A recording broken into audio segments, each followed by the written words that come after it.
fantastic people. How we doing? Yeah, that good? We're doing that good. Oh, man. Well, hello, howdy ho. Let's have some fun. Working. Oh, I have to show everybody my shirt first. This is my writing shirt.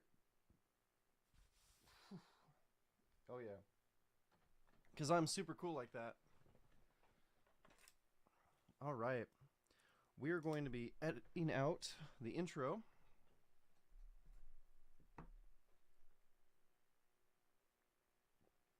So let's get to it.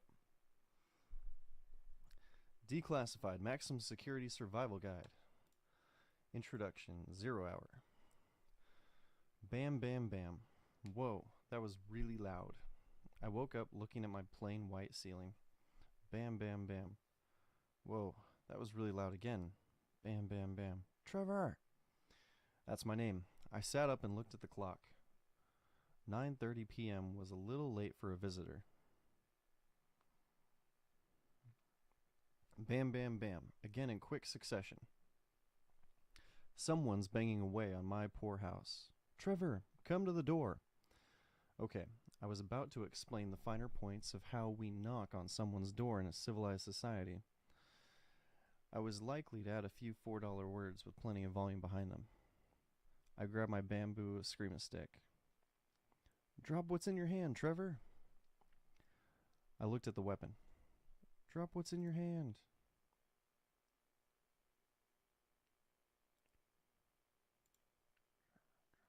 Drop what's in your hand, Trevor. I looked at the weapon. Could he see me? I can see you through the crack in the door. I know you're in there, Trevor. Come talk to me. I looked at the door, gazing along the edge of it. No, he couldn't see through it, but he could definitely read minds. Only logical explanation. He couldn't see me through it, but he could definitely read minds. All was quiet for a minute while I checked the security cameras. Yep, as I feared. Police. 2 of them. I looked down at my naked body. I was pretty much always naked at home. It's very freeing. I decided I'd better put clothes on before facing the law. My mind spinned a million miles an hour. I could tell by the tone I wasn't getting tickets to the policeman's ball. I considered slipping my best running shoes on and sprinting out the back door. No, that wouldn't work. No, that wouldn't do. Even if I didn't get tackled, tased, and charged with resisting arrest, what would I do after I got away? I wasn't going to go be some fugitive on the run for a year just to get caught giving a blow to survive in New York. Just to get caught giving a blow to survive in New York and get extradited back to Washington. Washington, the state. Not the capital.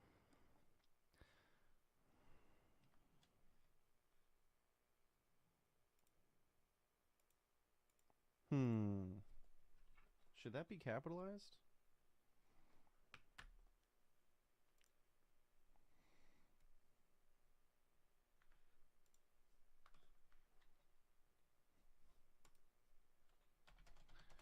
Is the word state always capitalized? When referring to a physical location, both the Associated Press Style Book and Chicago Manual of Style indicates the word state is not capitalized in cases like the state of California and the state of Missouri. The word state would be capitalized, however, when referring to the government body. Okay. The more you know.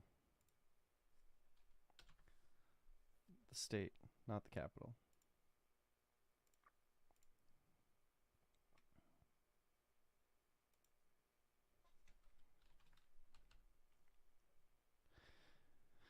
Giving up my life would be stupid. Nope. Better to find out. Let's take nope out of there. Better to find out what I was being arrested for and hire a top-notch lawyer. The banging and yelling started again as I put on my best suit. Maybe my dapper style would garner some respect with these law enforcement professionals. Before I went to the door, I hid my phone.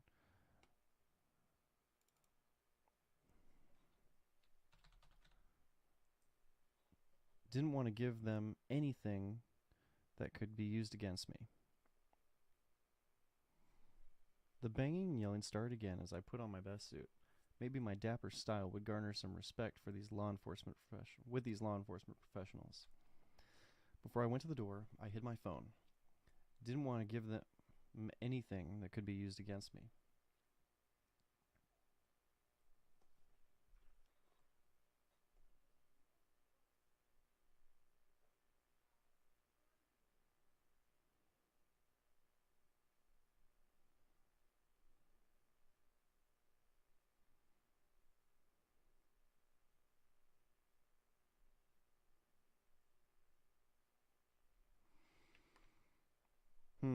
Before I went to the door, I hid my phone. Didn't want to give them anything that could be used against me. Last thing I did was feed my fish before I left. Priorities. Last thing I did was feed my fish before I left. Priorities. I made sure to close the door behind me as I exited the house. As I exited my house. I made sure to close the door behind me as I exited my house. I didn't want to give any excuse to enter or search my home. I didn't want to give them any excuse to enter or search my home. Yeah, alright. I think the suit worked. I was gently handcuffed in a standing position and not thrown to the ground with a deputy's knee on my back.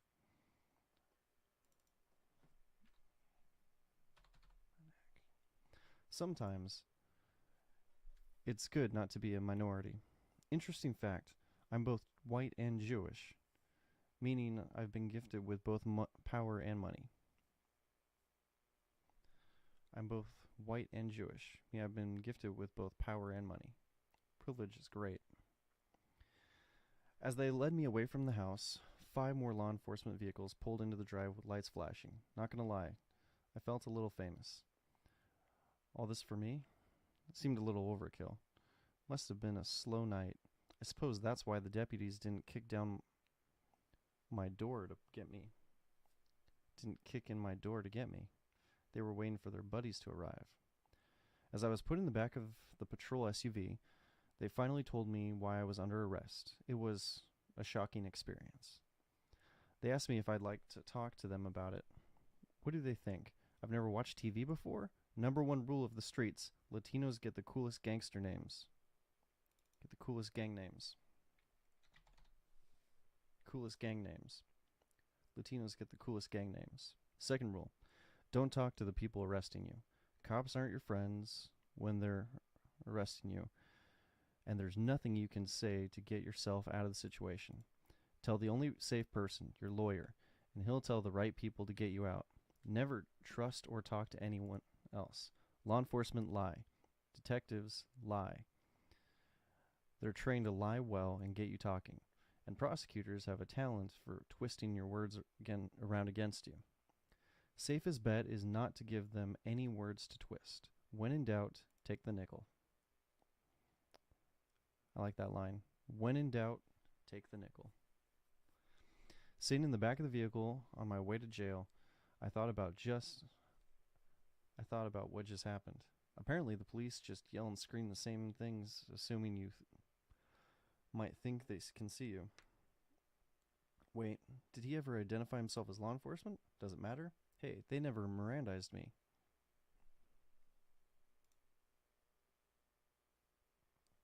Could I confess and have my confession thrown out? Is that a good strategy to win at trial? The deputy would probably lie and say he Mirandized me. Hang on. Should Mirandized be capitalized?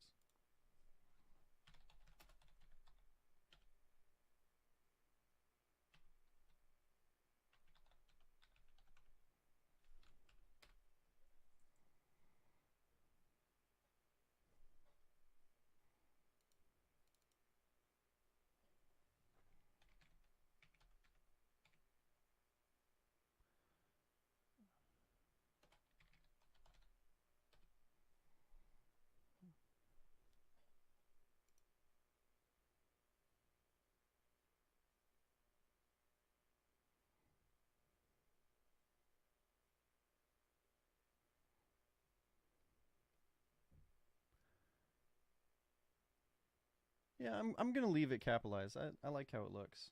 Whoop. Should probably leave that open. There we go.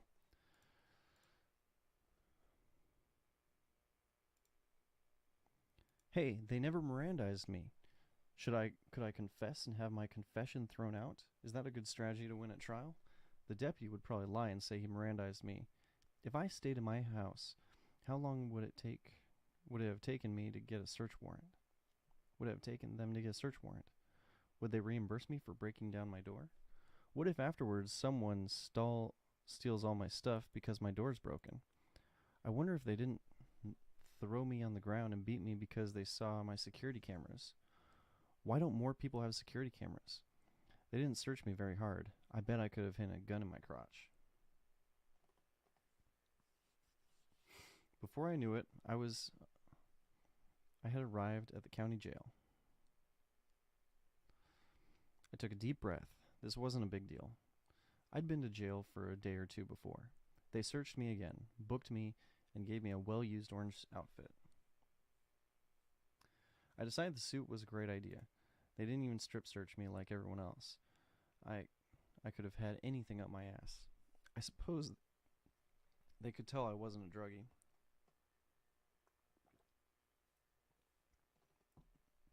On the phone telling my family the good news, I got the sneaking suspicion that the corrections officers, known as COs, were treating me a little different than the rest of the people entering the jail.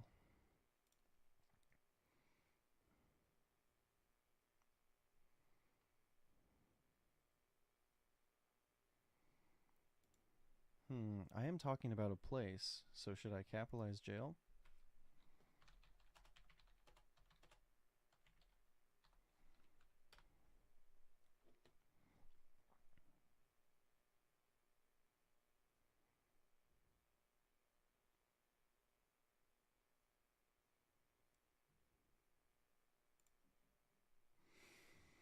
Let's take a look at Reddit.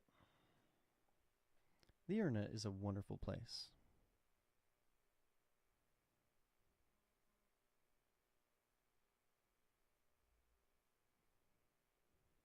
The full name of a place is a proper noun, so all 4 letters should be caps. Even if it doesn't have an official full name or it's unclear what it is, and regardless of whether I use prison or detention center.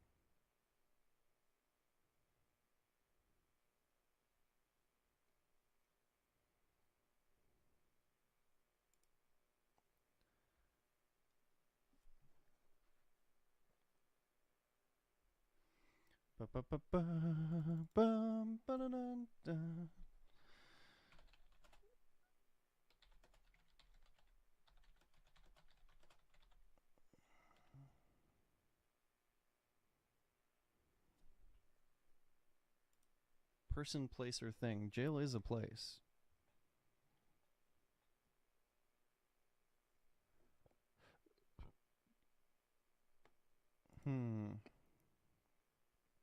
So I'm going to say, because I'm using it as a specific place, I'm going to capitalize it.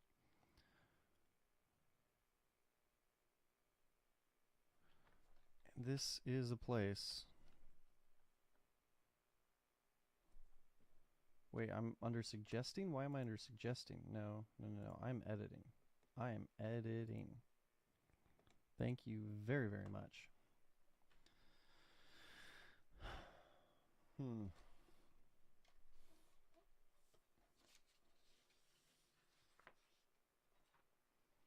All right.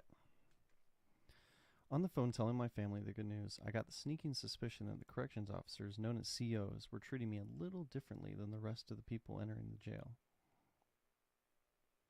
One of the COs was definitely keeping a closer eye on me than the others. I was told not to sit by anyone else, and given a bright orange outfit while everyone else got a stylish blue. Yep, one of these things is not like the others.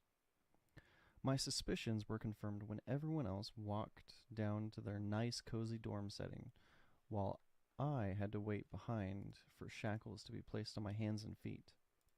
I then shuffled my way down the halls, half tripping with every half step, until we got to the bullpen control room, overseeing the security of 4 separate pods full of cells. Yep, this is not a dorm setting.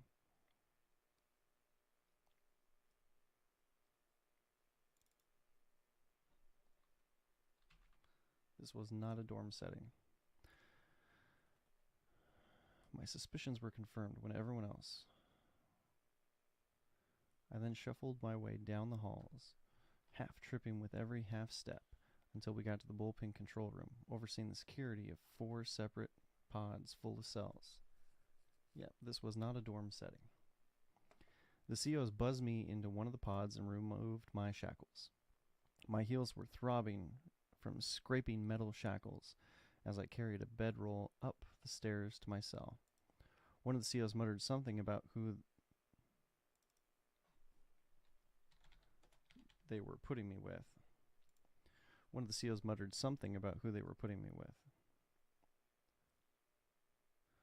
Buzzed me into one of the pods and removed my shackles. My heels were throbbing from scraping metal shackles.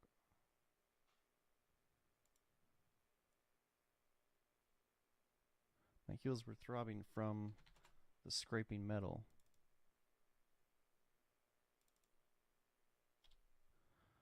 My heels were throbbing from scraping metal. From scraping against metal. My heels were throbbing from scraping against metal as I carried a bedroll up the stairs to my cell. One of the COs muttered something about who they were putting me with. Another responded that it was the only cell available. The cell door opened with a shout. "You're getting a roommate, Hanson." I walked into the cell, feeling incredibly small as I looked up at my cellmate.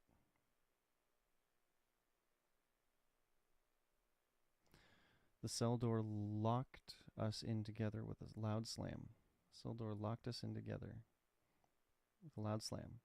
I hoped he didn't see me flinch. "I'm Ron. I'm a Hell's Angel."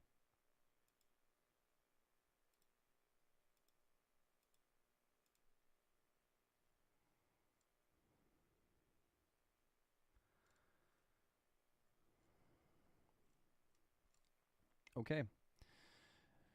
Well, let's go ahead and move out from the intro and get into the first chapter.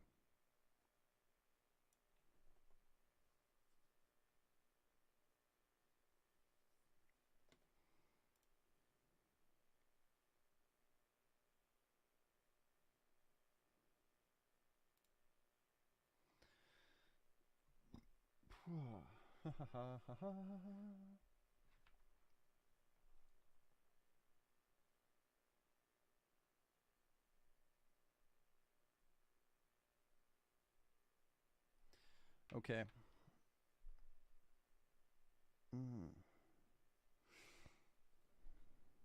Sharp Legs is the 5-minute fan flash fiction that I did the other day. It was really fun. And Abby's Abby, one of my favorite short stories. I'm working on the 2nd edition of it, and I'll be releasing that out next week.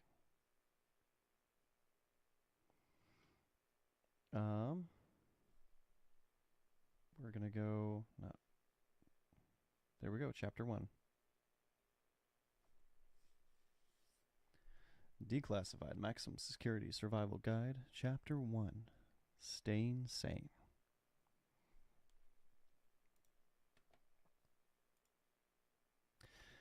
At just shy of 6 feet and an athletic 200 pounds, I'm not a little guy.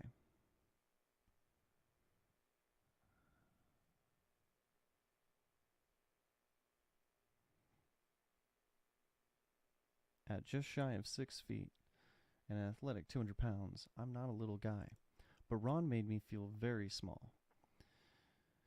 It wasn't just his tall and thick build. It was the weather-worn marks on his leathery skin, the long unkempt beard, and the scars on his knuckles. I stood up straight, shoulders back, and looked him in the eyes. "Hi, I'm Trevor." "Who you with?" "Like sexually? What do you mean?" "Who you ride with?" "I drive a Ford." "You ain't affiliated with nobody?" "No, I roll solo." That's cool. I can respect that. Me? I'm a Hell's Angel. He said that already. I'm I moved past him to put my bedroll on the top bunk. Now don't you go hanging your feet in my face. Keep your feet on your bunk, Ron commanded. Okay. I placed my orange cup with the tiny toothbrush, and comb in the little metal toiletry cubby above the sink. And don't go stepping on my bed with your feet, climbing on and off your bunk all the time.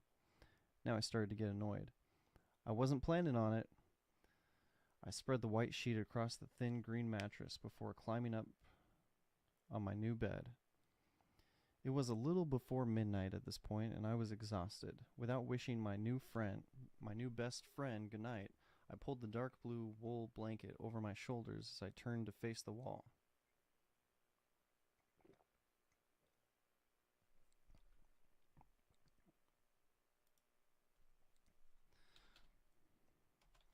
There was writing on the wall, right in front of my face. Going to prison for 6 months. 60 months. Good luck. Shoulders as I turned to face the wall. There was writing on the wall, right in front of my face. Going to prison for 60 months. Good luck. I closed my eyes and took a few deep breaths. It'd be okay. It'd be okay. Tomorrow I'll be in front of the judge. I'll be bailed. Tomorrow I'd be in front of the judge. I'd be bailed out in another day or two. No biggie. If you start snoring, you'd better roll on your side, my cellie threatened.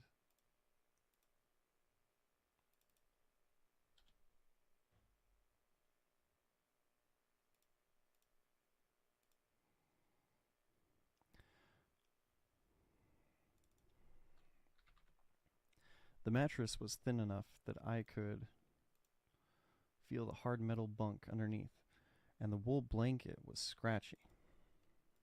It was scratchy. I tossed and turned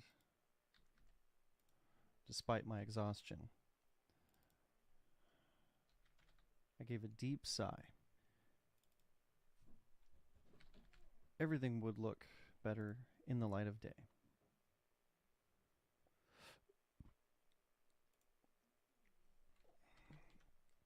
I wondered how long until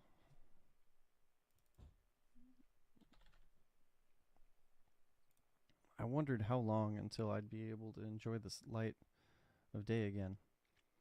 My lawyer was furious, telling me how there's no precedent for my bail being $400,000.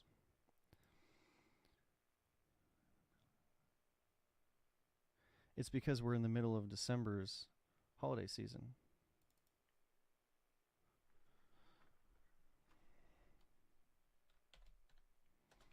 It was because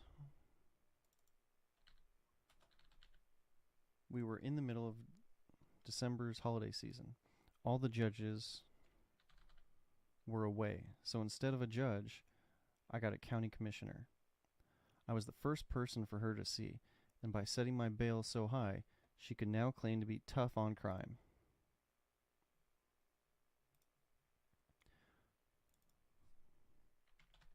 My lawyer said I'd probably be waiting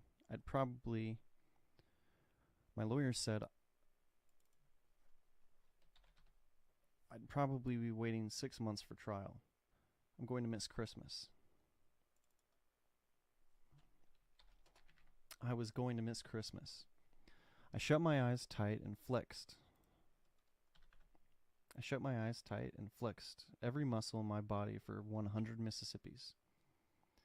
If you've never done that, I'm just throwing it out there for everybody. If you have never flexed for 100 Mississippis, it feels really great. It's just getting all the stress and anxiety just out of your body. It's something. Breathe deep. I shut my eyes tight and flex every muscle in my body for 100 Mississippis. Breathing deep. Deep breaths. Deep breaths.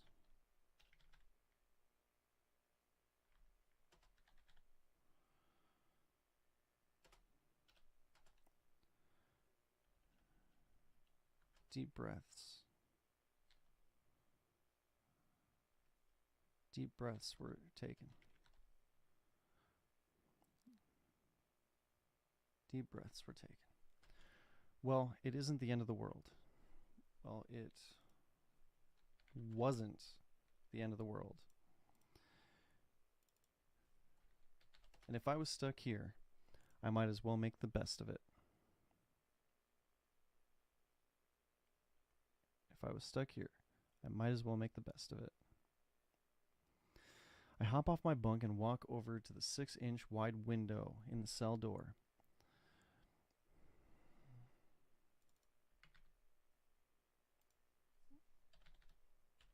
I hopped off my bunk and walked. Come on. I hopped off my bunk and walked over to the 6-inch wide window in the cell door.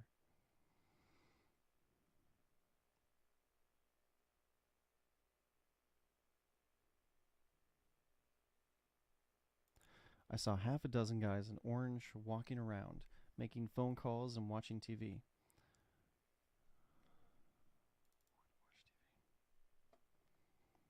I saw half a dozen guys in orange walking around, making phone calls and watching TV. I wanted to watch TV. It was kind of far away.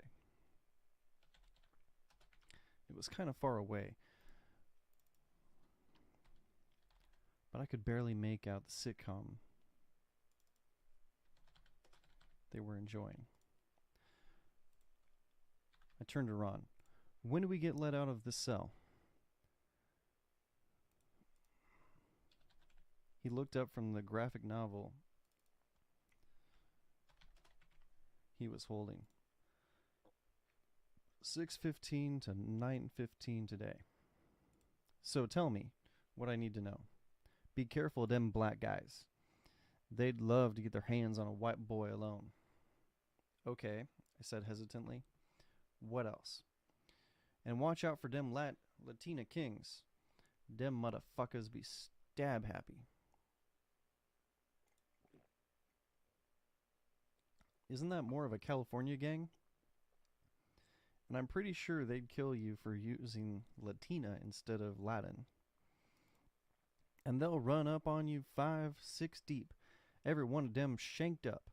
They'll hit you in between the buildings on your way to chow where there ain't no guards or cameras. He said cameras slowly, like the word was foreign to him, making sure every syllable had its time in the sun. But don't we eat here in the cell? I'm talking prison, man. That's what you need to know, how to survive while you in the clink. At this point, I think I asked the wrong guy. At this point, I thought I asked. At this point, I was thinking I'd asked the wrong guy. Blood and Crips ain't shit up here. We white boys got them handled. You're lucky to get you came when you did, so I can teach you these things. I'm being loosed in 3 days. Thank God. Oh my God. Thank God, and also, oh my God.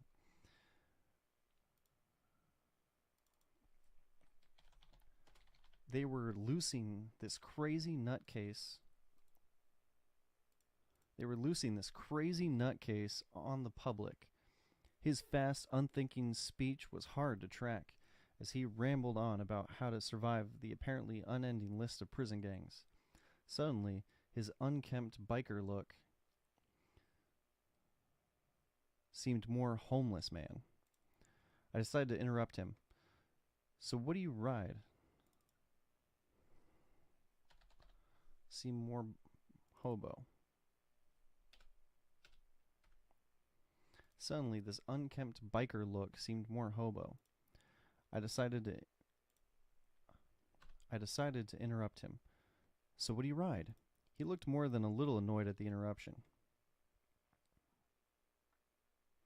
I'm in between bikes right now. I'll be on the streets when I'm released, but that's okay. I'll just keep hustling up a storm in my spot. Don't you worry. I'll leave you some of my things. Oh, thanks, Ron. Yeah, I'll leave you this paper and pencils so you can draw. And here are some of them erasers. Thanks, man. Yeah, I'll just snatch one of your desserts before I go. Okay.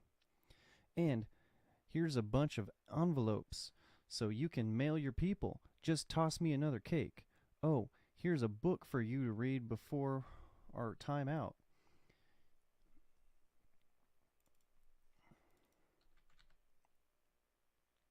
He gave me a fantasy novel I'd never heard of before, nodding his head with a dumb grin.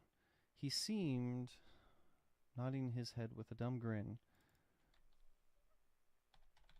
quite proud of himself. I like you, Trevor. You're good people. Glad I could help you, brother. A thank you escaped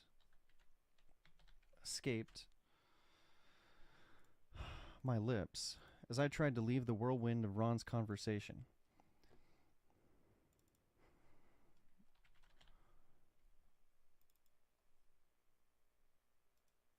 I wasn't entirely sure what just happened as I took my new well-used book to my bunk. I liked getting pencils and paper, but I also liked cake.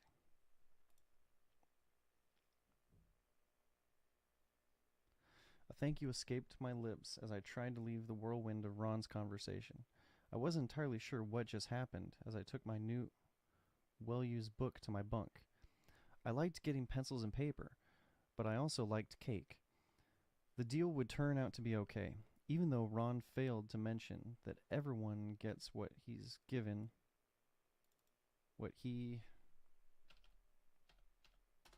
The deal would turn out to be okay, even though Ron failed to mention that everyone gets what he was giving me once a week for free. Even though Ron failed to mention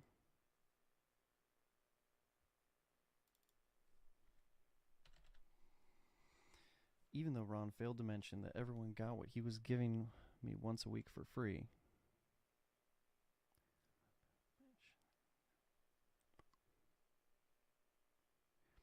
The cakes would be too dry and stale for my taste buds to enjoy.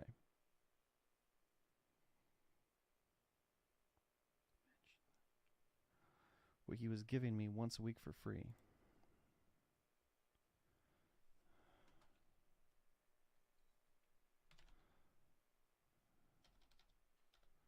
The cakes would be too dry and stale for my taste buds to enjoy anyway.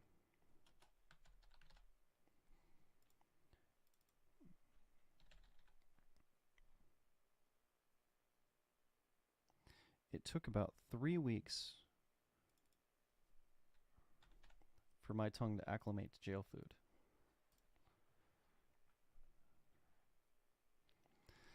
I sat up on my bunk and started to read.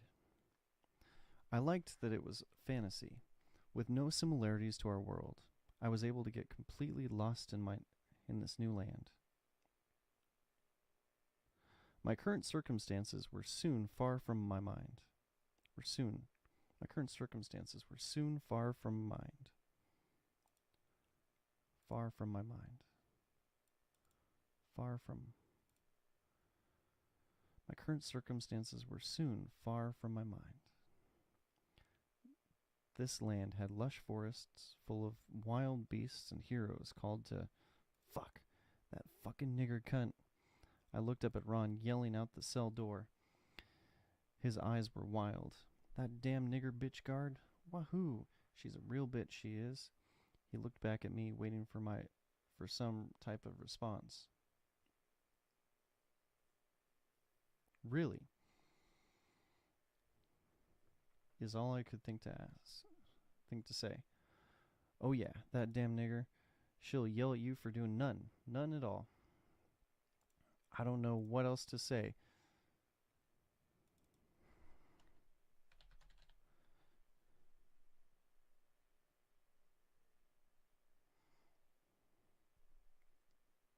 I didn't know what else to say, so I turned back to my book. How's that book? It a good one?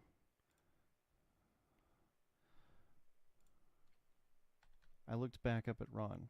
Oh yeah, it's good. What's it about? I filled him in. Do you like fantasy books? No, I mostly read my graphic novels. By read, he meant stare at the pictures. Oh, cool. I did my best to get lost back in my book. But that became increasingly difficult as I noticed Ron looking through the pictures of his Japanese Demon Slayer novel for the third time. About every 15 minutes, he'd jump up and look out the window, mumbling more curses about niggers under his breath. Just as I started getting lost in my novel, he'd ask me what was happening in my book. I became suspicious that, in addition to not being a real Hell's Angel, Ron may have only taken this fantasy novel for the cool cover art.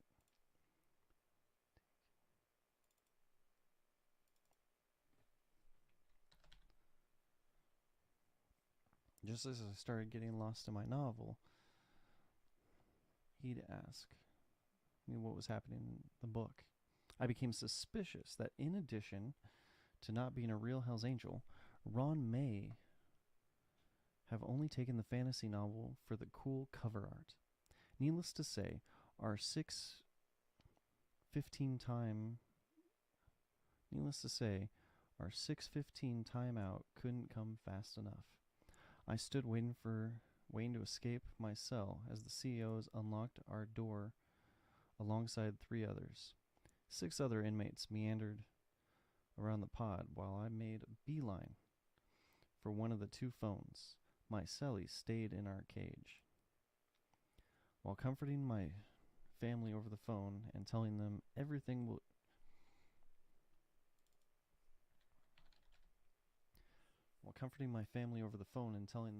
would be okay, I observed the pod. 16 cells labeled 10 to 17 on bottom and 20 to 27 on top.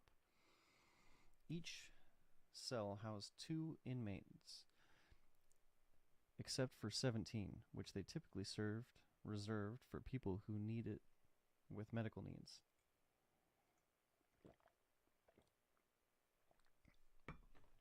I quickly figured out that my cell, 26, was the best in the pod because you could see both the TV and the clock. How people didn't go insane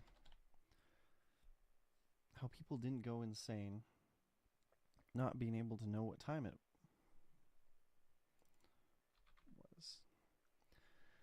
How people didn't go insane not being able to know what time it was, I'll never know. Also, why is there only one clock? Why was there only one clock?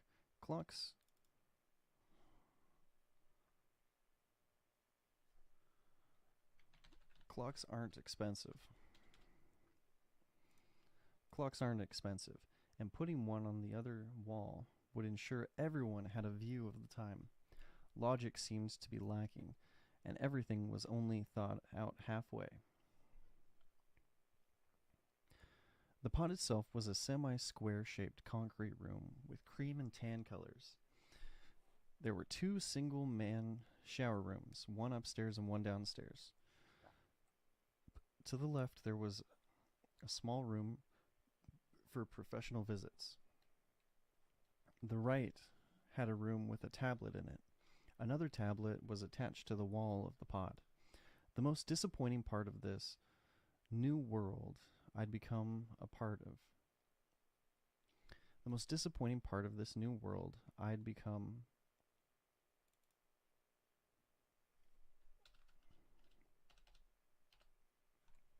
The most disappointing part of this new world I'd been cast into was by far what they called the rec yard. The most disappointing part of this new world I'd been cast into was by far what they called the rec yard. A 10 by 15 foot cement slab surrounded by high walls. If you broke your neck looking straight up, you could see the sky behind a roof of mesh wire, followed by razor wire. I couldn't believe it. No view, no grass, no workout equipment, not even a damn basketball hoop. This definitely wasn't enough room to jog or do any kind of laps. I went back in the pod feeling down. When I found out I'd be spending some time waiting for the wheel of justice to turn, I had no idea how small my world would become.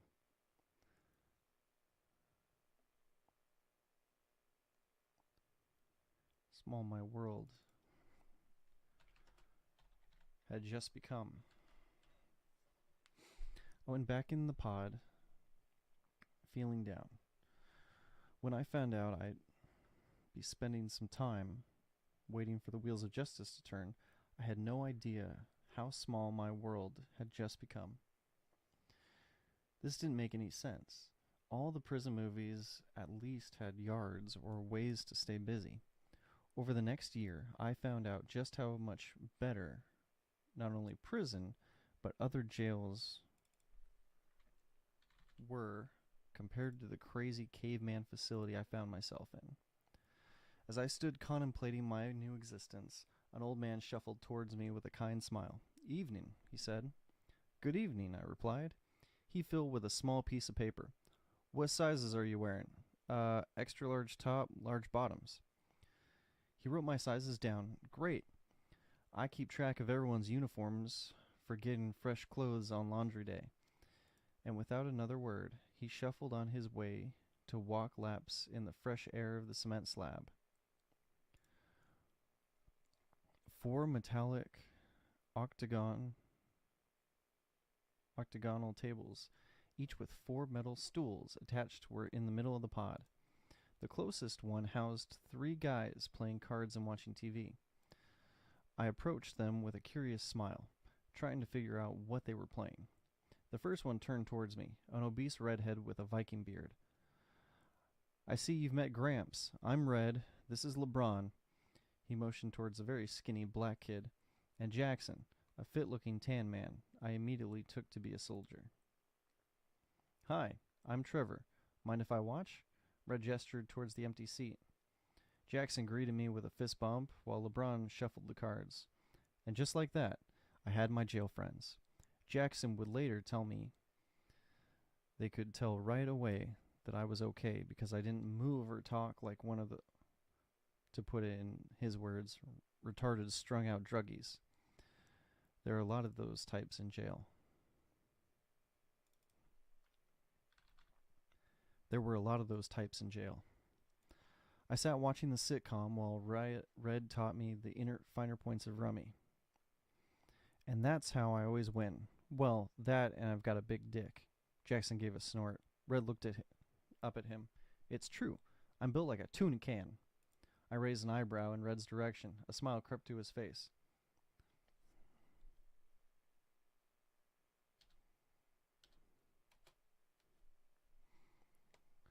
"Only 2 inches long, but massive around." Well, that got a laugh from the table, but none laughed as loud or high-pitched as LeBron. With his black skin and bleached white teeth, it was an unexpected sight that would become a daily source of amusement. Turns out these weren't actually their names. Apparently, when you go to jail, you become so cool that you're given an epic gangster name. Red was self-explanatory, and LeBron kind of looked like a mini LeBron, in that they were both black. I had to ask Jackson about his nickname. "Well, you see, I made the mistake of singing a little too loud in the shower. You know that song, 'I'm sorry, Miss Jackson, ooh, I am for real.' Yeah. I couldn't help but laugh. These guys were great. Maybe closed custody wouldn't be as terrible as I thought. We surfed the TV, played cards, and told jokes. Red was clearly the funny guy.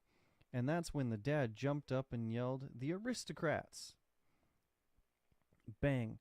The slamming door echoed as a CO entered through the outer door and shouted, "Time's up! Back to your cells! Time's up!" And just like that, 3 hours had flown by. The worst part of going back to my cell was knowing it'd be 24 hours before I'd be let out again. 24 hours was a long time to be locked in such a small space, and I was locked in that small space with Ron. I did my best not to flinch as the CEO slammed the door behind me with another bang. It took a while to get used to all the loud doors. Ron stood waiting against the wall in the little 3-foot gap between the desk and sink. "You should have told me." "Told you what, Ron?" "That you was a nigger lover." I didn't know what to say.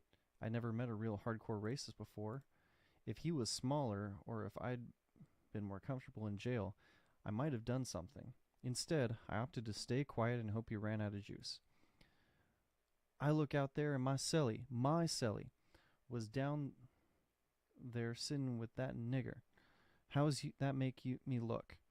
He began pacing up and down the cell, arms swinging and pointing wildly to emphasize his points as he rambled on.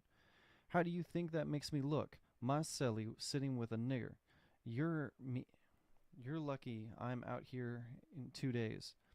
Now there's something we can both agree on.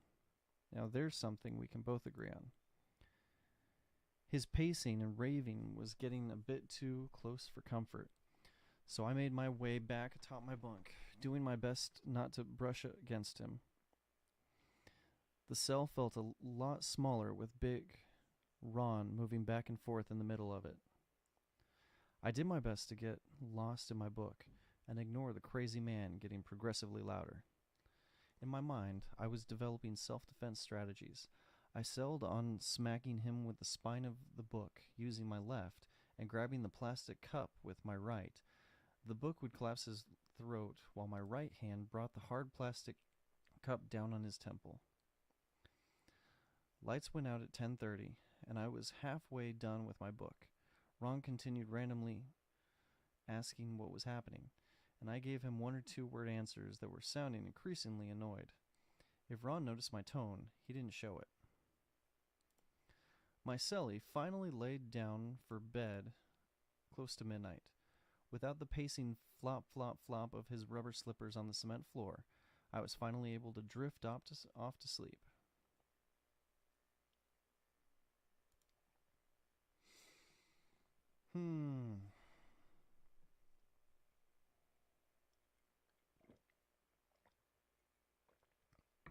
Coffee's good in the morning. You guys ever notice that? Coffee! Coffee! Coffee, coffee, coffee, coffee.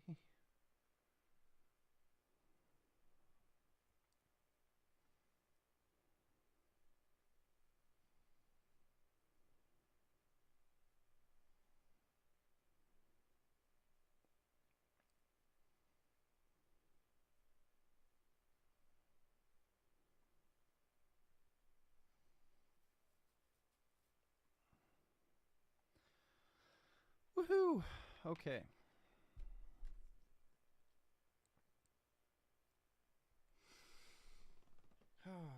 Man, I need to just stretch out the neck and the shoulders. There we go. That's better. Oh, my goodness.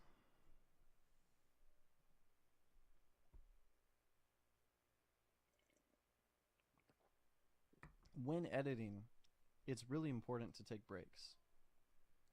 Drink your coffee, take your time.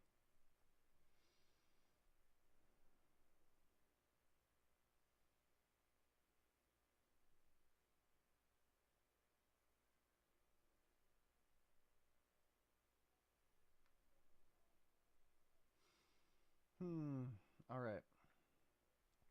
We are ready. Get access to sponsorship and thousands of overlays.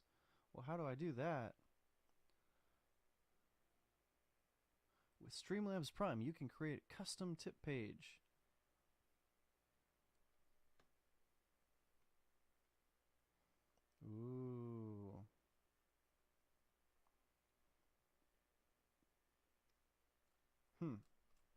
Interesting stuff.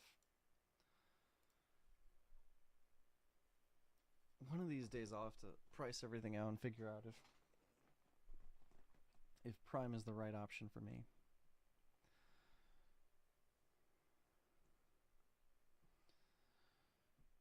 These motherfucking cunt bags. Goddamn dirty, no good, low lives keeping me down.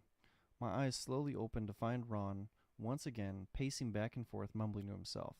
I had to say something. Come on, man.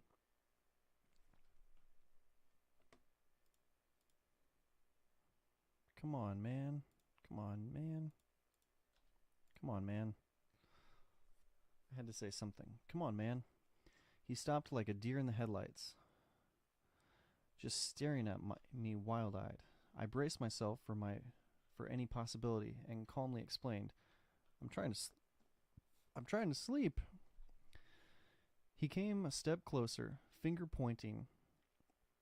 They're keeping us down, man. That's why we're in here. Oh, great. Now he was getting louder. I tried to shut him down gently. Ron, I'm trying to sleep. Don't you see? That's what they want. They want us all to sleep and waste away in here, but I won't let them.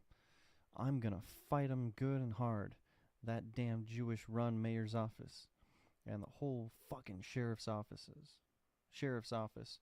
won't know what happened when I get out. They ain't ready for me. Ron, no one's ready for you. I thought. It felt like it had only been an hour since I fell asleep. I gave up on talking any sliver of sense into Ron and rolled over to give sleep a fighting chance. This time, sleep did not come easy. Between laying on a hard metal bunk, a scratchy blanket, and Ron spewing his facts of life, it took me hours to drift back off.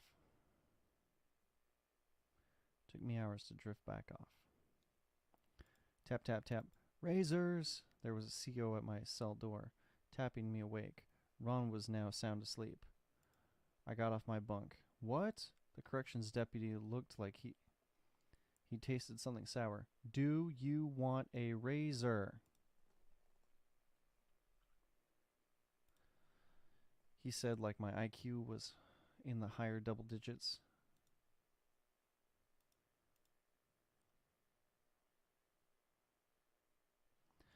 I looked at the small single-blade disposable razor in his hand, thinking that it had never cleaned my entire face of the thick stubble. I'm good. He closed the slit in the door with an earth-stopping slam. Ron rolled over. Hey, I'm trying to sleep. I rolled my eyes and peered out at the clock. 3:15 a.m. My God. 3:15 a.m. My God. They were adamant about stopping me from getting a good night's sleep. I'm able to get a little more sleep before being woken up.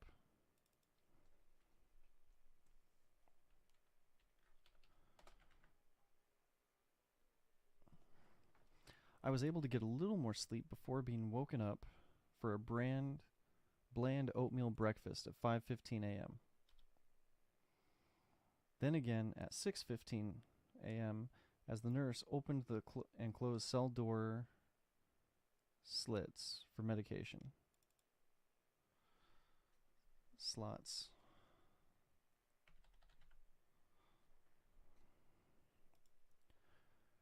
Then again, as the morning group was let out at their time,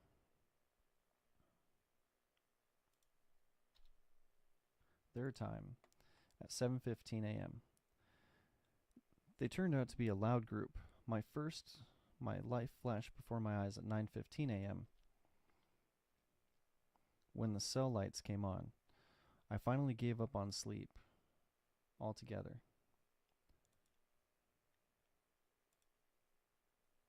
At 12:15 p.m., as lunch was brought around and everyone in the pod started screaming at each other, talking in the vents and sliding food under cell doors. All morning. Excuse me. All morning, I heard the TV, people laughing at slapstick humor, and the slam of cell doors as people were ushered to court. The eeriest part of it all was the clattering of chains as shackled men were taken out of the pod. Like the disembodied spirits that came to warn Ebenezer Scrooge, these chains kept me up and were a constant reminder that there'd be no Christmas for me this year.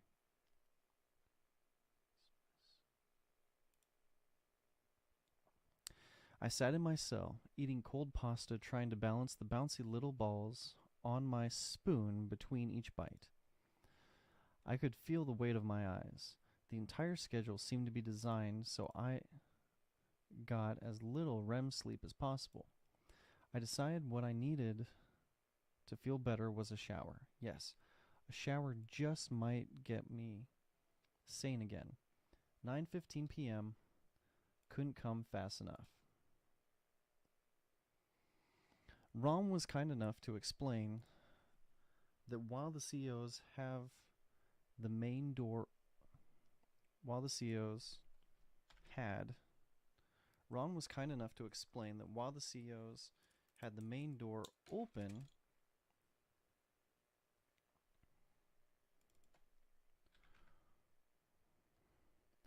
Ron was kind enough to explain to me that while the CEOs had the main door open was the time to ask for stuff. So the first thing I did on my time out was run down and ask the CEOs for a towel. They threw a small white towel that was torn at the edges at my face. I half caught it in surprise before asking for soap, but the door was already closing. Next time, the CEO shouted as the door closed. I looked up at the clock, dumbfounded. I have to wait for the next hourly walkthrough to get soap? Why? Why wait? Why not give me soap now? I could see the soap right on the other side of the door in a neat stack, ready to be passed out, in sight, but out of reach. I wasn't a violent inmate when I arrived, but I was quickly becoming one.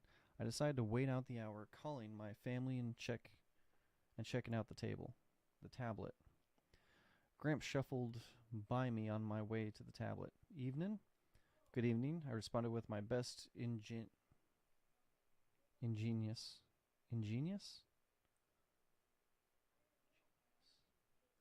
Responded with my best ingenuous. Genuous. I wrote it. Why am I second guessing that word? Hang on a second, guys.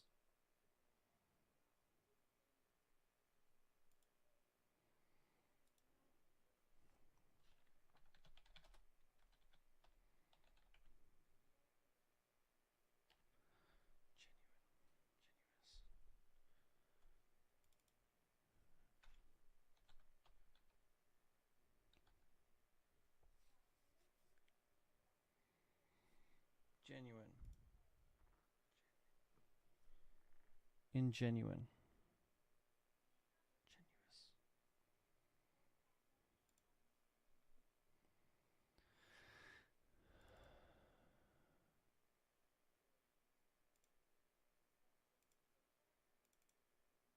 Best.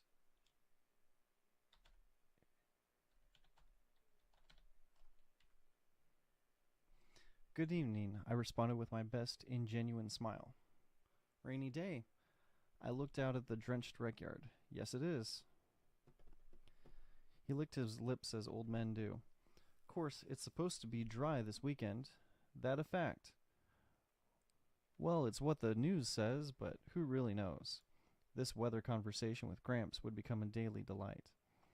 As I sat down at the tablet, I found two modes, free and standard. Free let you send requests or grievances to the jail staff and set up video visits with your family. Standard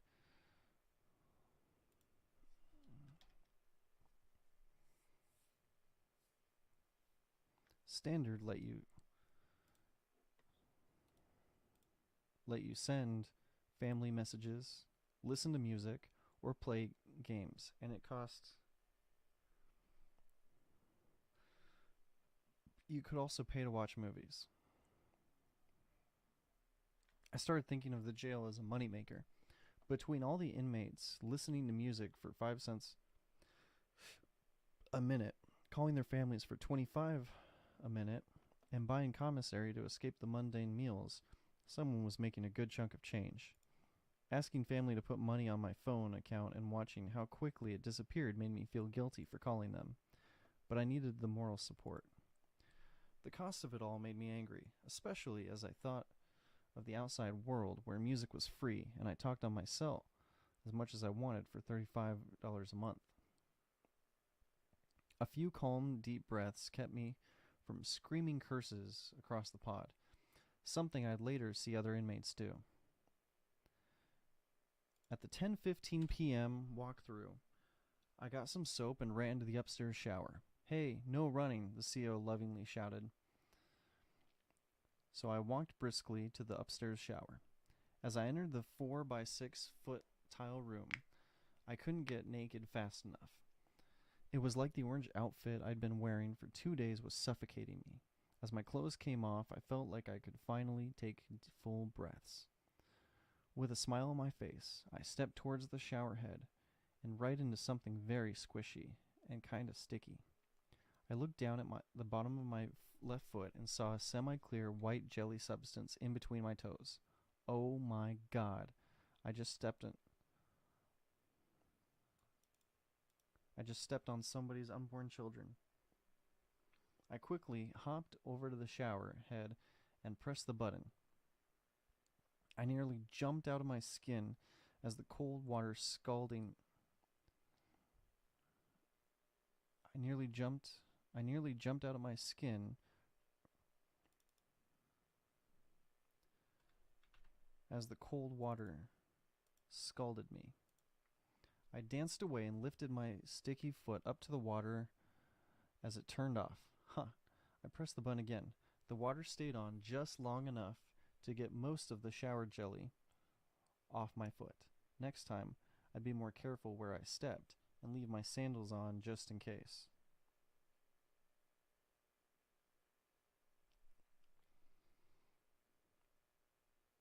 I counted out the water run time. 5 Mississippis of water per button press. It took 12 button presses to get the water almost room temperature.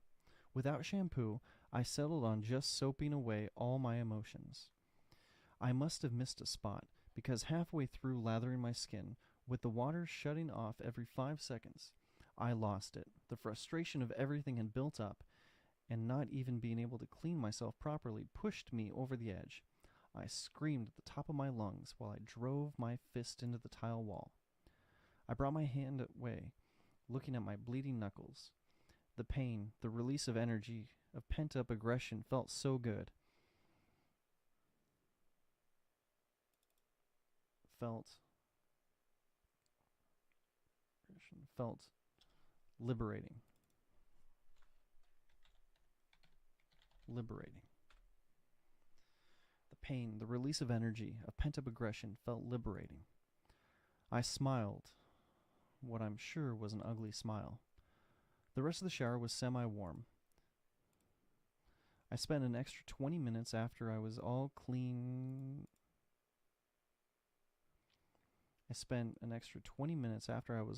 Pressing the button every 5 seconds to feel the hot water run over my naked body.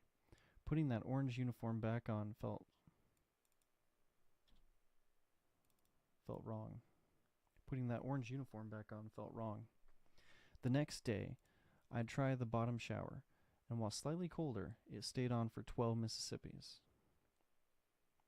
The night was another one of sleep that only came in 2-hour increments. The next morning, I learned the problem with the late night timeout. When you have the late night timeout, you're out again at 7:15 a.m. the next morning. You're tired and don't really want to be up. But if you sleep through it, you aren't out again for 28 hours. It's a long time to wait in a cell. A really long time to wait in a cell. I was glad I decided to get up. The change in scenery, playing cards, and watching TV did a lot for my sanity. The one big downside for mornings, other than being exhausted, is that the family are either working or asleep, making phone calls impossible. The rest of my day was spent ignoring Ron with my nose in a book. After dinner, I was laying on my bunk, unable to escape Ron's ramblings, just staring at the ceiling of my cell. My eyes were starting to get tired of staring at words on a page all day. I listened to Ron for a while, but like an all-day infomercial channel, he began repeating stuff after an hour. My eyes started to studying the ceiling. It was made out of, and I don't necessarily say this in here, but what he was repeating was crazy talk. Like absolute insanity. The government is out to get everyone. Illuminati's real. We never went to the moon. The earth is flat. Like, just imagine everything in the book. That's what he was talking about. Along with a bunch of racist, sexist stuff thrown in there, too. Plenty of cursing. My eyes started studying the ceiling. It was made out of 7 white metal panels held together with star-shaped security screws. Everything in jail was made with weird star-shaped security screws. There were 21 rows of the screws along the far left panel next to the wall.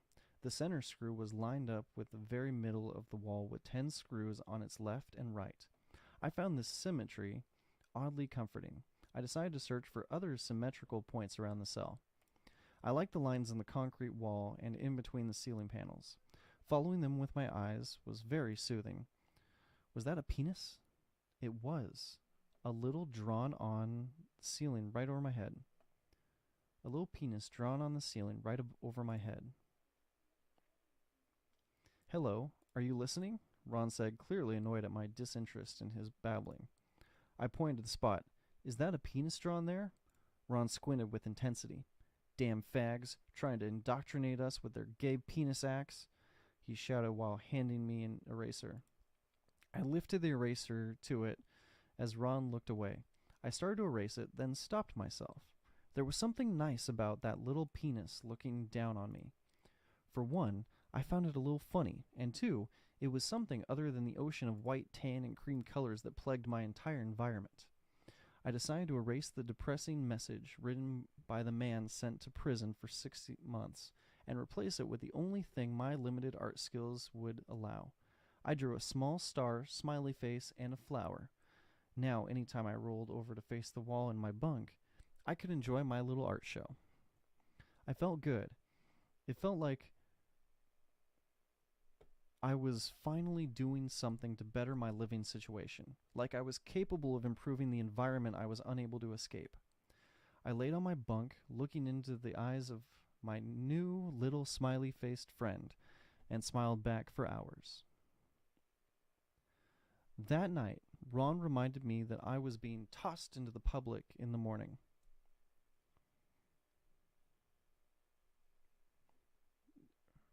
That night, Ron reminded me that he was being tossed into the public in the morning. This in turn reminded me of 2 facts. Yes, there is a God, and yes, he is good. That night, Ron bestowed on me wisdom, facts of life, and global conspiracies so profoundly earth-shattering that I dare not write them down. Well, maybe just one. Clinton and Bush, not actually such bad guys. The next morning, I hooted and hollered up a storm as they took my wannabe Hell's Angel away. As he was being led to the pod door, he shouted, See you on the other side. See you on the outside, Trevor.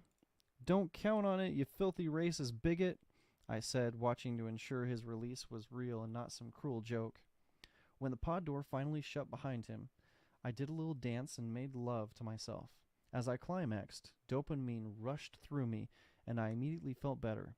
Next, I organized my desk and threw away all the garbage, half-used deodorant, and Sanskrit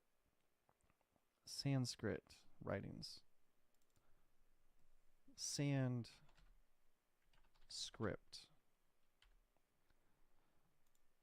And Sanskrit writings. The little paper lunch bag inmates were given for garbage was overflowing. I thought about moving to the bottom bunk, but it was a little too dark at night to read, and I liked the option to sit up all the way in bed. I thought about moving to the bottom bunk, but it was a little too dark to read at night. dark at night to read, and I liked the option to sit up all the way in bed.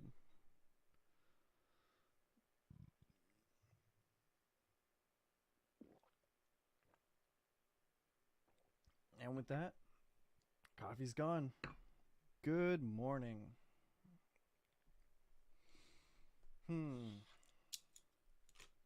It's a good morning indeed. And indeed is a good morning. Stretching. Oh, you guys hear those clicks at all? Man, that felt good. Get nice and organized. Stretch it out. Sitting at my desk and feeling much improved about my circumstances, I decided to write down what needed to change to maintain my sanity. Close custody with only 3 hours out a day was torture, but that didn't mean I had to let myself fall into total despair. First thing I wrote on my list of changes was my environment. Second was sleep. These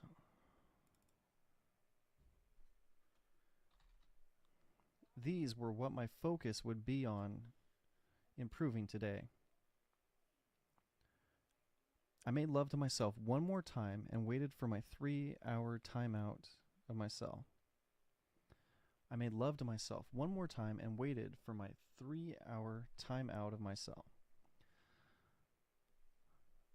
Like a horse at the starting gate, I ran as soon as my cell door gave way, more than a little annoyed that the COs were more than 10 minutes late.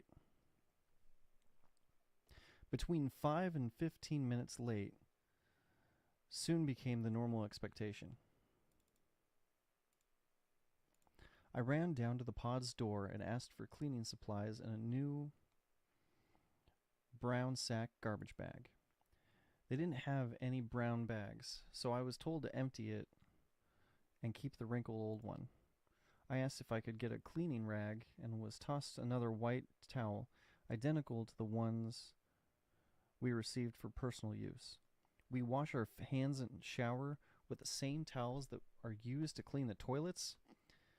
These towels that pod cleaners use to mop up puke, shit, and shower jelly. Excuse me. My goodness. Let's drink some water. Ba-ba-ba-bow. Even going through the wash, that's not sanitary. I immediately stopped using the towel on my face after showering or brushing my teeth. I sprayed a bit of cleaner on the rag and gave it a sniff. It smelled like nothing. I gave the bottle a shake. While the bottom of the plastic was stained green, the liquid itself was clear with a thin line of suds at the top. I gave a weak sigh. I guess soap water would have to do. No bleach for us. I looked at the cleaning supplies and turned to Gramps. They don't give us any plastic disposable gloves or anything to use while we clean the toilets? No protecting our skin from chemicals? He looked at me with a sideways smile. Nope.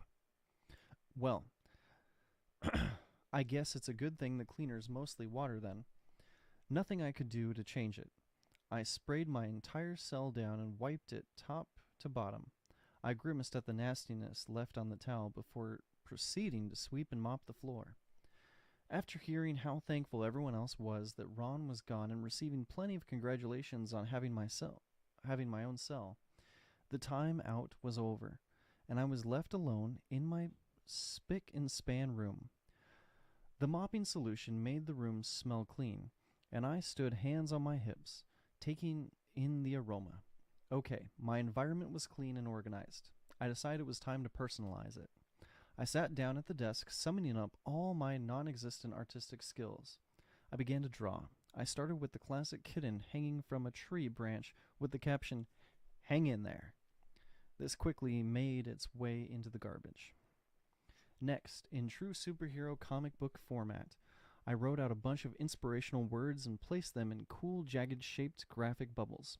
The inspirational words told me how my circumstances didn't dictate who I was. They told me I could persevere, conquer all, rise above, achieve what I believe, and was a master of my world.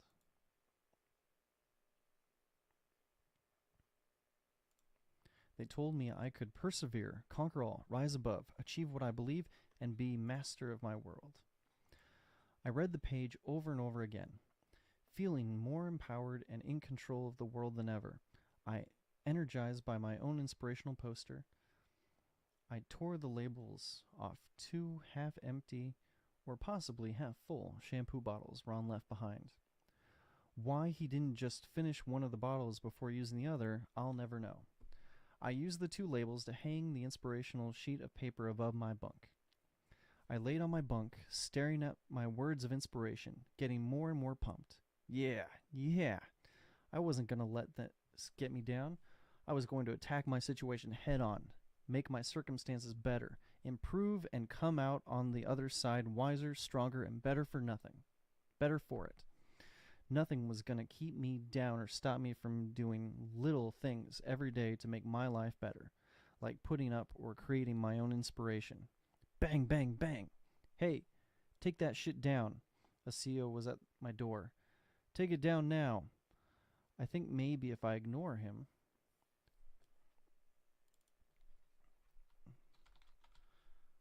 I thought maybe if I ignored him,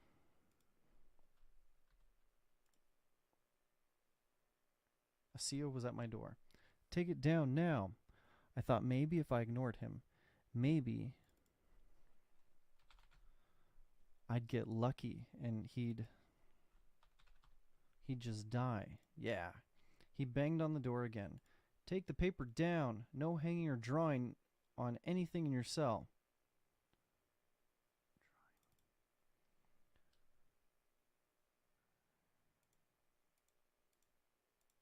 But why? Those are the rules. Take the shit down. Reluctantly, I did as I was told.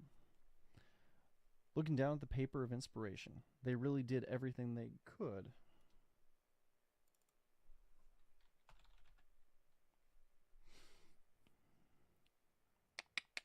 I looked down at my paper of inspiration.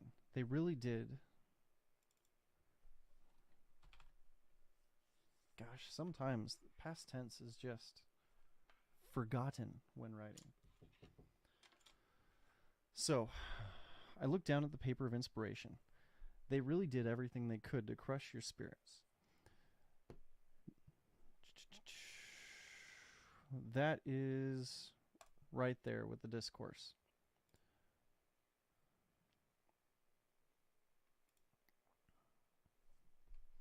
They really did everything they could to crush your spirits. I never really been much of a rebel, but in that moment, I felt like leading a riot. This rule seemed so arbitrary. I wasn't hurting anyone or making the jail dirty. In fact, I wasn't affecting anybody else in any way. I was just doing a single act to brighten up my spirits in my own little world. Feeling utterly defeated, I crumpled up my poster and tossed it in the garbage. I stood there, numb, barefoot on the cold cement, just staring at my tan sack lunch garbage bag. I stood there for who knows how long before I noticed a small mark on the wall behind the bag. As I got closer, I saw that drawn on the cream concrete cell wall was another tiny penis. I smiled, wondering how many penises were hidden around the room. Without hesitation, I grabbed a pencil and drew another penis alongside the original, only mine had a hairy ball sack. The CO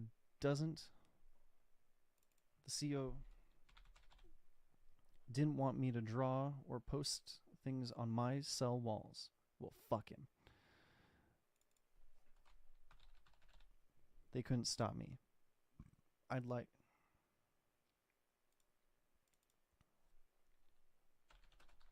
have liked to see them try.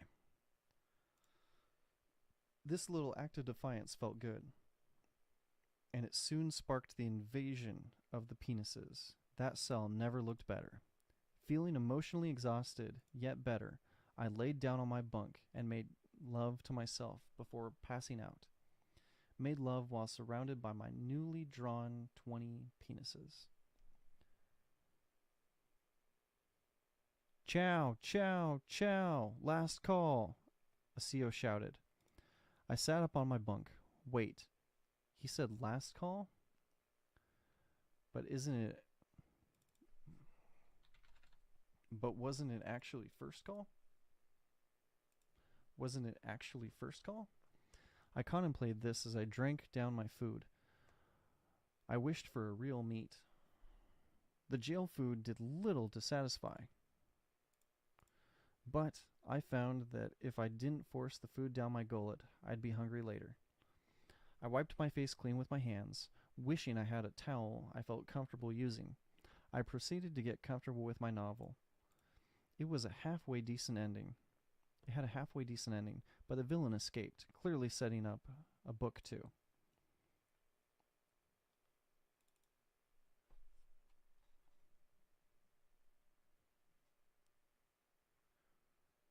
With my book. Clearly setting up for a book 2. I can't say novel because I know that a novel is a standalone. If they're setting up for a book 2, it's not a novel, it's a book. But the villain escaped, clearly setting up for a book 2. Fantasy story finished. I picked up the 2 graphic novels Ron had been staring at. Watching crazy Japanese demons is cool, but the one downside to the graphic novels, if you focused... Fantasy story finished. I picked up the graphic novels. Watching crazy Japanese demons was cool, but the one downside to the graphic novels, if you focused more on... But the one downside of the graphic novels, if you focus more on reading the words than staring at the pictures, they only lasted about 2 or 3 hours. Soon I was sitting in the cell and spent books. The spent books laying stacked neatly in the corner. The spent books laying stacked. The spent books... Let's take out laying. It's a cleaner sentence. Soon I was sitting in the cell, the spent books stacked neatly in the corner. To anyone incarcerated, I highly suggest you start reading all the time. Even if you don't typically read or think you're very good at reading, it's a great escape from your cell into a whole new world. And people who don't read find that they enjoy it after they start in jail.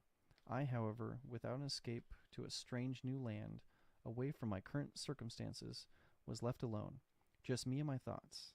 I needed a distraction. Ron had left 2 decks of cards. One was destroyed, missing cards, and for some reason, he'd bent every card in half both directions. The second was at least a full deck. Like millions of bored, out-of-their-mind Americans, I sat at the desk and played solitaire. The first hour was okay. By the second hour, I'd questioned the entire existence of the game, known as solitaire. I mean, my goodness, was it supposed to be fun? You lose 3 times for every one you win. And even when you do win, is it ever because of strategy, skill, or is it just blind luck of the cards? After 2 hours, I was pretty sure it was the latter. Thinking to myself that the way the odds were, I should just flip a coin, if only I had a coin. Thinking to myself that after the way the odds were, I should just flip a coin, if only I had a coin. I came up with my own version of roulette. I took a piece of paper and gave myself $1,000 to gamble with. I then started placing bets on red or black. Shuffling the cards and seeing if my Vegas intuition prevailed. Sometimes I only played for 2 spins. Sometimes I won millions. But no matter how high I got, I always ended up at 0 eventually. After an hour, I decided my new game wasn't a keeper. My cell was 7.5 feet wide and 12 feet long, taking into account that the bunk came out 3 feet and the desk ate up another 1.5 feet by my 3 feet. Not to mention the sink, toilet, and stool, all of it made me suddenly feel extremely claustrophobic. I needed to get a grip on my anxiety. I decided to do the 5-4-3-2-1 exercise. If you've never done it before, you start by finding 5 things you can see, then 4 things you can touch, 3 things you can hear, 2 things you can smell, and finally 1 thing you can taste. A little sensory deprived in my cell, one of the things I could hear was my own tapping on the metal desk. I used my own armpits for smell, and I tasted toothpaste. Toothpaste was all I had at the time, other than the cell's tap water. Calmed with my breathing under control, I decided to explore my cell a little more by counting every screw and concrete square. When I got to the 106th square, I found another micro penis. This set me on a scavenger hunt for all the penises I could find. Standing up on my desk, balancing on the sink, and crawling around on my hands and knees, I set about searching every square inch of that cage. Soon I had found 13 unique drawings of male genitalia, hidden all about the cell. That's not including the ones I'd previously added. Once again, inspired by the sea of dicks, I decided to spice up my home by drawing some personal humor on the wall next to the toilet.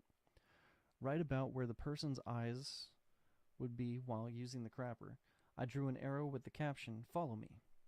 I then drew a line going down to the person on the toilet would have to bend to see the end of the line, which read, "Congratulations, you're shitting at 90 degrees. I thought it was hilarious. That was good. I felt good. Seemed like a productive 20 minutes. Yeah, time was moving slow. No wonder so many people in jail are on antidepressants. But I refused to be kept down. I knew that working out got the blood pumping with endorphins, boosting serotonin, and thus brightening my mood. I started with the universal go-to workout push-ups. It felt good to strain my arms, but I really wanted to get my heart pumping. I figured it was about 7 feet to actual travel space between the cell door and the bunk, meaning all I had to do was travel back and forth 754 times plus 2 feet, and I'd have traveled a mile. And that's exactly what I did. I ran forwards, backwards, did high knees, and when I got tired, I walked. Soon going back and forth, not really going anywhere, being able to get a full stride out of my legs was frustrating, but I didn't stop till I'd done a mile. No working out. Oops. What happened? There we go.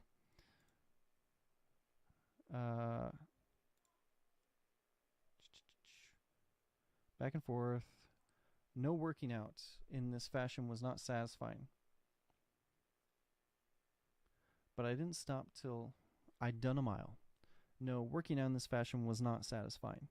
I decided to try jumping jacks and burpees. They were fine, but what really worked for me was boxing.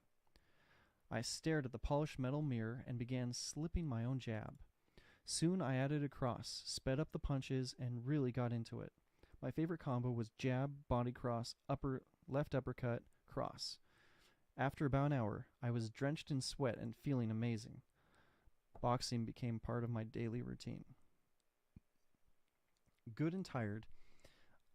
Oh, that almost sounded German, didn't it?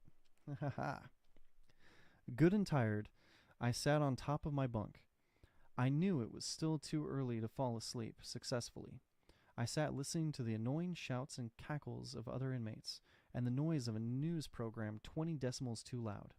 Slowly, the small space of the cell and the unavoidable barrage of noise surrounded me.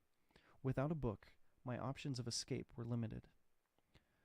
I decided to try and meditate. I decided to try a type of meditation I'd enjoyed in the past. I closed my eyes and pictured a single long stem candle and lit it. I followed the flame in my mind as it flickered higher and lower, dancing to the left and right. I breathed along with the flame, inhaling through my nose until my stomach was pushed out, then pulled my stomach in, releasing all the oxygen out of my body, exhaling through my mouth. It was a peaceful escape. Soon the cell lights were shut off, and I was ready to sleep. To help ignore the unending noise, I took 2 erasers and stuffed them into my ears. It helped. Next was my sleeping position. I was getting a bruise on my left hip bone from sleeping on the metal bunk. I decided I'd have to train myself to sleep flat on my back. This took some getting used to. I laid with my eyes closed, wishing for sleep. Counting sheep didn't work, and it's not like I had access to warm milk. In fact, I was missing dairy altogether.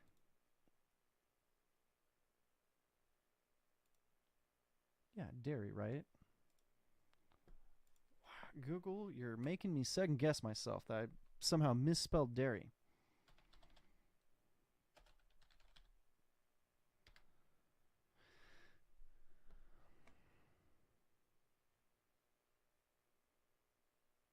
Yeah, dairy. Thank you. I was missing dairy altogether.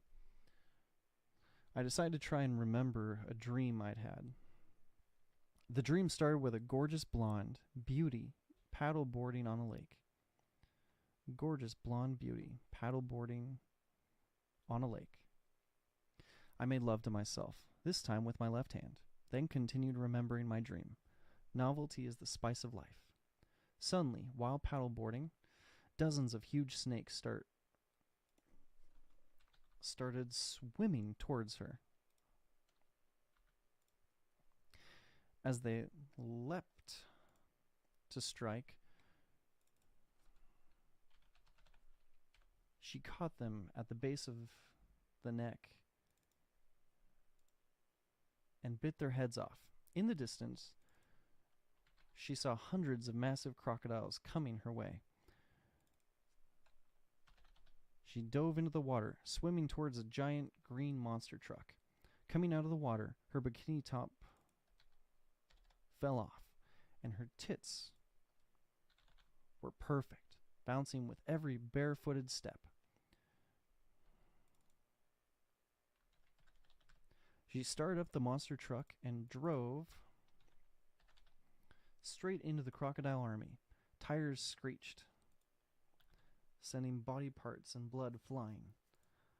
I fell asleep that night with a smile on my face, having made love again. The next day, during my timeout, I carefully showered, cleaned my cell, and took 3 hardy novels from the book box. I never be without something to read again. One of the books was Duma Key by Stephen King. In it, he quoted Chuck Berry. Honey, live like you gotta live. I wrote the quote down in my little address book. It became my creed in jail, to not stop living. Too many detainees were always depressed, doing nothing but sleep all day. Not even leaving their cell for their time out. That'd never be me. I sat down later that day and wrote out my thoughts alongside a tentative calendar. Between my clean cell, books, workouts, meditation, and sleep, I felt ready to make the most of my jail experience. My sanity was safe. Altman, a CO shouted outside my door. You're getting a celly.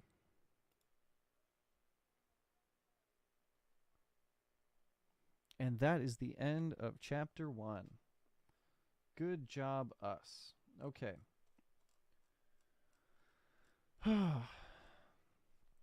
And with that, everybody, I'm going to call that a day for the moment. Going to go eat lunch and rest up. And I will be back recording again, or live streaming, I should say, at 2 o'clock. So have a fantastic rest of your day. Whatever you do, do it well, and enjoy editing. Thanks so much.